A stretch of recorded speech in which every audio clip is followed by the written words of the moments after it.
everybody, and welcome back to my Revel channel. So really quickly, I made this video a long time ago, but I had COVID at the time and it sounded terrible. And I didn't want it to throw off how my newer content sound and look and so forth. So I thought this would be the perfect time to do a voiceover. So really quickly, we are going to be reviewing Prettylittlething. And I'm also going to give you a review haul on the e-commerce site. And if you're somebody that don't know if this is the correct online site for you, then stay tuned because we will be discussing who Prettylittlething is, how they got their start online, how to use the app, and I will finish off with some of the items that I've brought from them in the past. Now, I first learned about Prettylittlething back in 2018 when one of my friends in college would order from them all the time. So basically, you know, that was the party site that you would go to get a lot of your outfits when you're going to step out.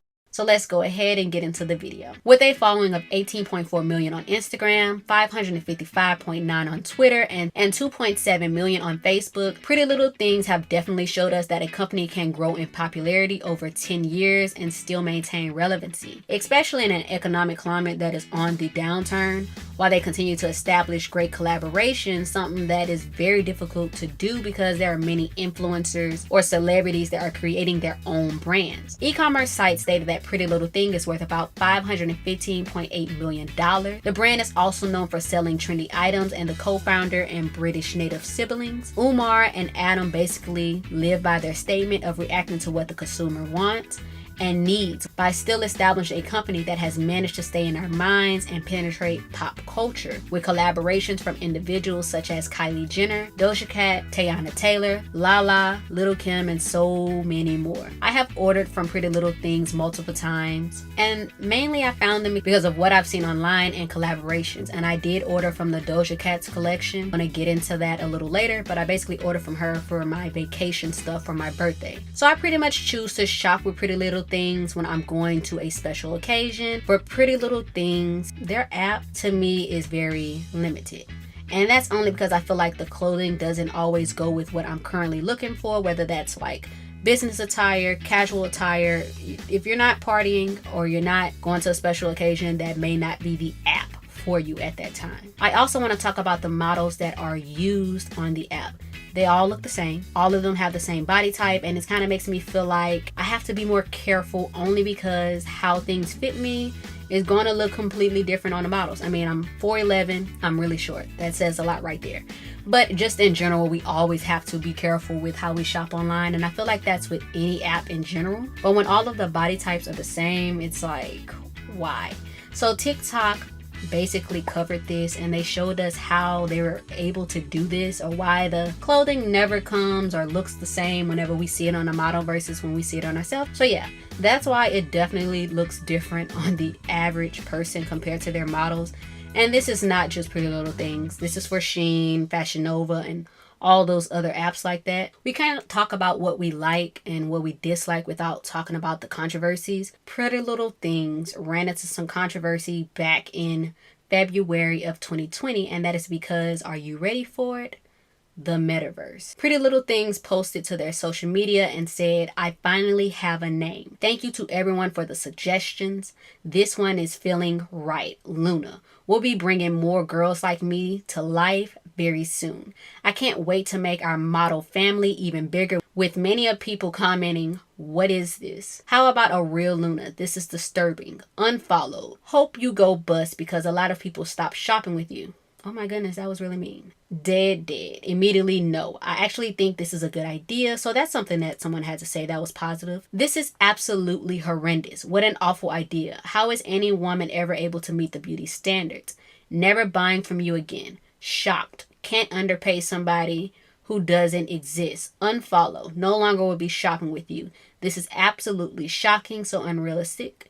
So fake. Beauty standards are so hard to live by as it is. So that is some of the things that many people are saying, and I actually agree with them. I get that social media is evolving very quickly and everything we do is online at this point, but the whole metaverse thing to me is kind of crazy. We already live in a world where they can't really tell the difference between reality and what's fake, so that can definitely be a problem later down the line. That's just my opinion. And I also agree with the others who are stating that this is taken away from people's livelihoods. When they do collaborations and so forth with models, this is how they take care of themselves. So by basically creating an artificial person, this isn't gonna push us forward in a way. It's like it's already hard to tell what's going to fit us. Now we got to see these unrealistic beauty standards pushed to a whole nother level. It's crazy. So I'm not going to dwell on that anymore, and we're going to hop into Pretty Little Things app. So Pretty Little Things is very straightforward. When you open the home page, immediately you're able to see the new items, the deals, and what's currently going on. I actually prefer their app aesthetic over other apps aesthetics, such as like Shein, because it's very bright, it's airy, the way it looks is very fun, it's very playful. So I do love that about the Pretty Little Things app. It's very vibrant. When you choose the shop tab, this is pretty much where everything is broken down into different categories, and you can see the sales and different clothings, everything under the sun, especially because they have those specific categories that I feel like is better than other apps. So if I wanted to choose a dress, I'm going to go with the little black dress, because you know, if you all seen a specific movie, it states that every girl should own a little black dress, and I definitely live by that rule. I mean, I may live by that rule too much. I definitely have about 2 to 3 black dresses, but nevertheless, I at least have one for a special occasion. And we're able to see what the app currently has. If you back out, there is also an option to basically type in what you're looking for. And I feel like this is where you're gonna run into your problem. If you aren't sure what to call an item, if you're not sure, like you only know what it looks like, there's not an option to basically upload an image to get you anything that looks similar. Then there's your bag tab. You can currently see what's in my cart right now, but this is pretty much the back tab.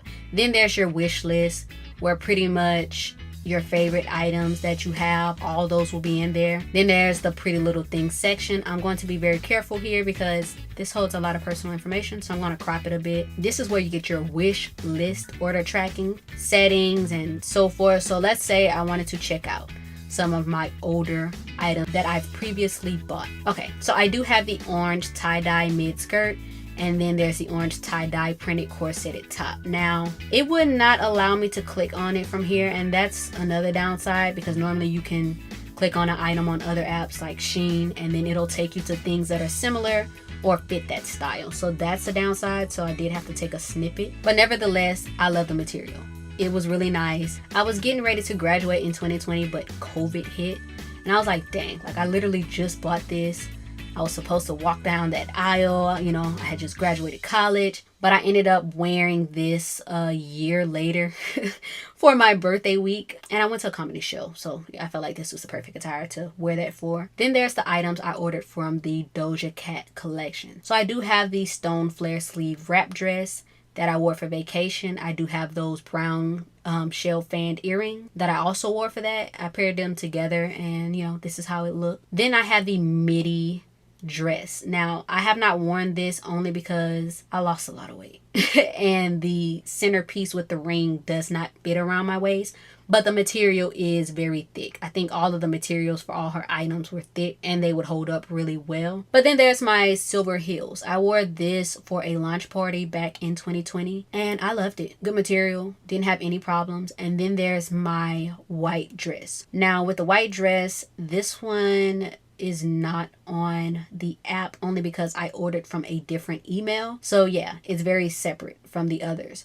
So this was really nice, great material. It looked really good. And then you can see what I have in my cart. Actually, the items that I do have from Pretty Little Things, they were really well. The only thing is you have to really search for what you're looking for. There's not an option to upload a picture or so forth. The outfits, they are nice. They definitely work for special occasions, especially if you're going to like a party, a dinner, anything like that, and you just want to step out.